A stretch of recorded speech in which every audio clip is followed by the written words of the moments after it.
یوه مهمه مسئله خمس والا مسئله ده. څه دې کې ډېر مبتلا یو.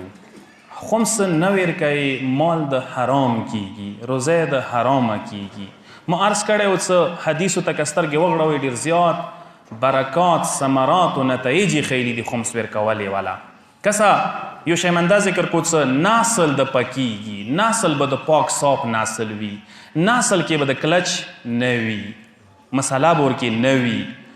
تقویات د دین دپاره حدیثونه دي دي باندې تا دغو پیسو ذریعې سره دین ته تقویات میلویږي او دنیا خو د مضبوطه که خپلو پیسو سره که کابر کې سوبیل دنه پښتنه وشوه چې تا پیسو سره چې ته دین ته تقویات میلو شو که نه شو میلو، هغه علی میلویږي چې ته خمس لنډوي د مسجدونه، جوماتونه، متمخوانې هر څه په خمس چلیږي.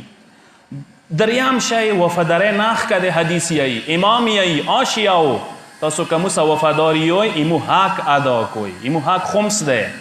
څلورم شی د شیعو سم مدد ده دی طریقې سره، اهل بیتو منونکو سم مدد ده.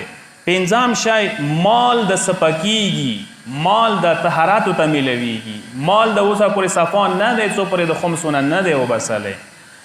شپږم شی طیب و طاهر کیږي، ګوارا کیږي، که غواړې څه دنې ولګیږي روزه خمس ته نه وبسه دنې لګیږي. بیا ډېر دولتمند کسان، لکپتی کروڑپتی کسان پیسې ډېرې دي اوسه خو لګیږي ورنې نه، نوش جان نه کیږي ورباندې، نوش جان عالی کیږي چې کله د حق خمس ونه وبسلی وي بیا دنې لګیږي.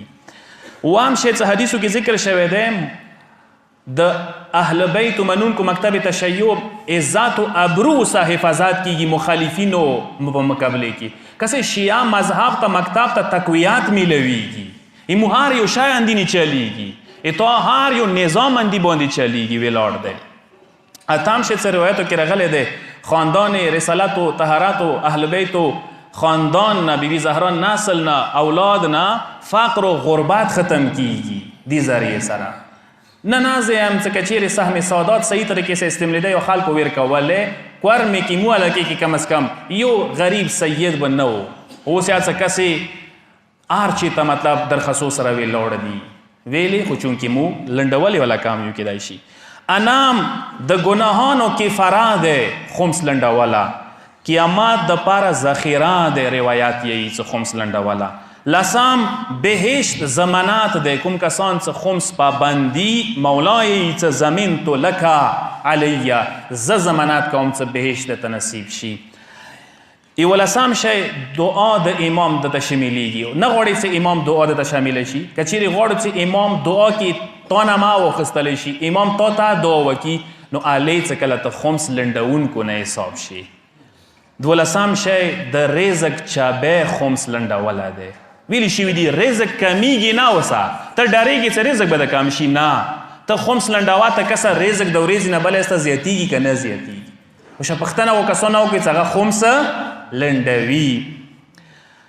دیرلسم شی سرمایې کې د نظم رسي، حساب کتاب د معلوم دی، پرسه کول څوره سرمایه وسه کول څوره دی، بل کولی څوره سرمایه به د معلومه کمیږي د زیاتیږي د څوره د زیاتیږي ګټه څوره دی، تاوان څوره دی، دا ټول شیونه خمس سره بهترین طریقې سره معلومیږي.